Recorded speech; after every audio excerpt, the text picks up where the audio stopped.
Vamos a hablar del Goel. El Goel era el pariente cercano. A eso hace referencia a ese término, el pariente más cercano de alguien.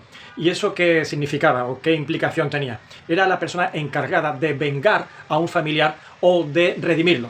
Redimirlo por precio, es decir, pagar una cuantía a cambio de un rescate, de una liberación. Situaciones como una pobreza extrema, una situación de esclavitud, resultados de una guerra, etcétera, que tenían a alguien sumido en una situación pues calamitosa, donde tenía que venderse a sí mismo o lo habían comprado, y esa persona podía ser rescatada por sí misma si tenía el dinero suficiente o lograba realizar la suma de ese dinero, o por un pariente cercano.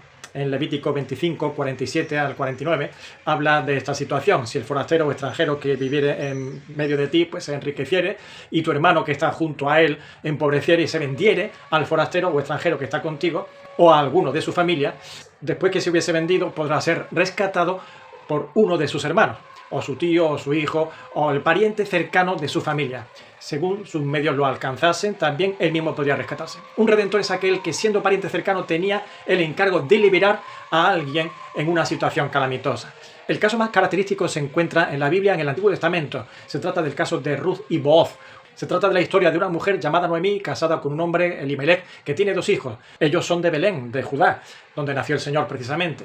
Y hay una gran hambruna en su tierra, allí en Judá, y entonces se van a Moab, a los campos de Moab. Moab era una población hostil a Israel. Enemigos de Israel, se habían portado muy mal en el pasado, y había un mandamiento por parte de Dios con respecto a Moab muy duro, donde se le encargaba a Israel a no admitirlos en la congregación de Israel hasta la 10ª generación. Por tanto, no debía ni siquiera emparentarse con ellos. Sin embargo, los hijos de Noemí emparentan con mujeres de allí, toman mujeres y se casan con ellas, dos moabitas, y fallece el padre, fallecen estos dos hijos y se queda Noemí sola con las dos nueras. Dos mujeres moabitas que se quedan con su suegra, y llega un momento en el que la suegra dice devolverse a su tierra, a Judá. ¿Por qué? Porque había noticias de que había mejorado la situación ya en Israel. Ante esa situación, estas dos mujeres deciden acompañar a su suegra, y Noemí, la suegra, decide no ser una carga para ellas y les insiste en que se queden allí en Moab con sus familias respectivas.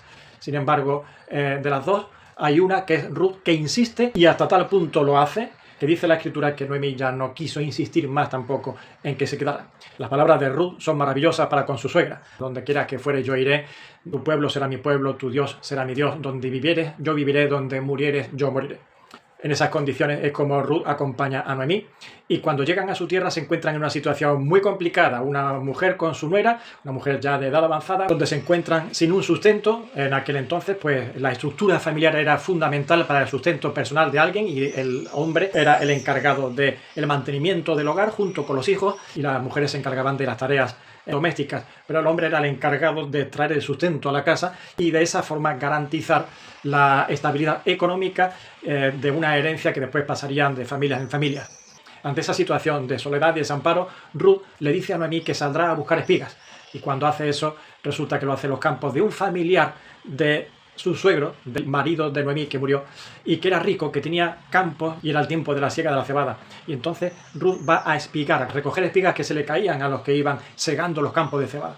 Y ahí es donde conoce a Booz, y Booz, cuando pregunta y se informa por ella, se da cuenta de quién es y cómo se había portado con su suegra Noemí. Entonces le responde de forma muy favorable, garantizándole su cuidado y la atención, y pide a los mayordomos que no la incomoden y que cuiden de ella, que no la avergüencen y que la protejan, especialmente que no se vaya a otros campos. Quédate aquí y coge tú las espigas. Entonces ocurre algo maravilloso, va más allá. Él decide ser redentor de Ruth y Noemí.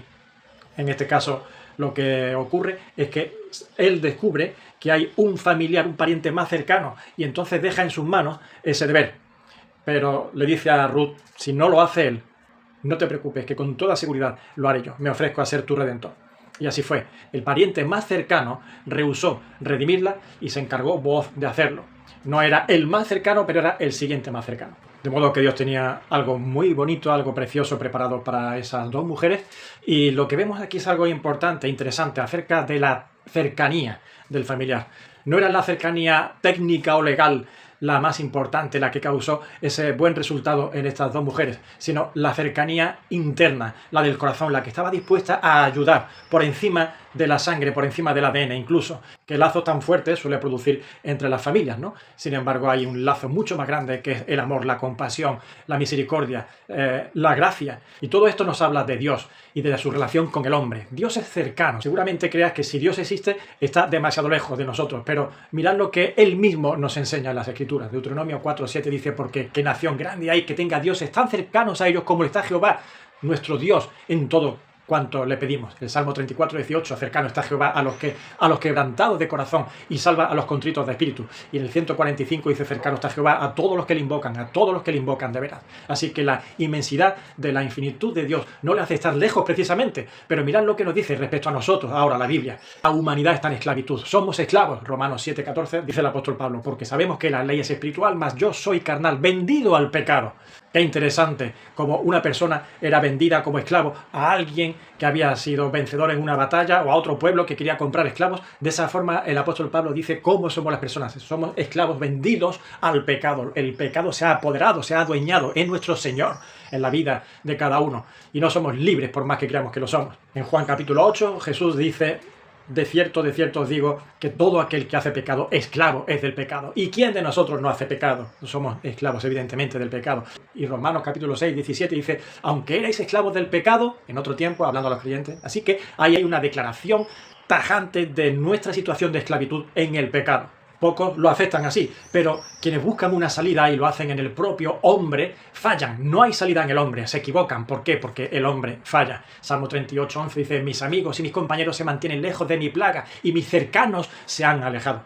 No pueden, no quieren, no interesa. Es un coste elevado y se alejan. Salmo 49, versículo 6 y al 9 dice, los que confían en sus bienes y de la muchedumbre de sus riquezas se jactan, ninguno de ellos podrá, de manera alguna, redimir al hermano, ni dar a Dios su rescate, porque la redención de su vida es de gran precio y no se logrará jamás, para que vivan adelante para siempre y nunca vea corrupción.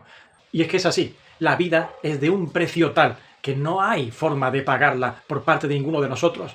La muerte se toma el saldo de lo que es nuestra existencia. ¿Y quién puede pagar esa cantidad? ¿Quién puede acumular la suma suficiente para dar el precio que cuesta nuestra vida? Es imposible. Ahora, hay un llamamiento a cada uno de nosotros, porque la imposibilidad está en nosotros, pero para Dios nada es imposible. Mira lo que dice Isaías 55:6. Buscad a Jehová mientras puede ser hallado, llamadle en tanto que está cercano. Ese es el llamamiento de las Escrituras para el hombre. ¿Vas a ignorar su cercanía? Mirad, si nuestra situación es de esclavitud, nuestra solución es solamente por precio. De esa forma se nos revela la redención y para eso está reflejado, para que nos demos cuenta de que hay un precio a cambio de nuestra vida y de nuestra libertad.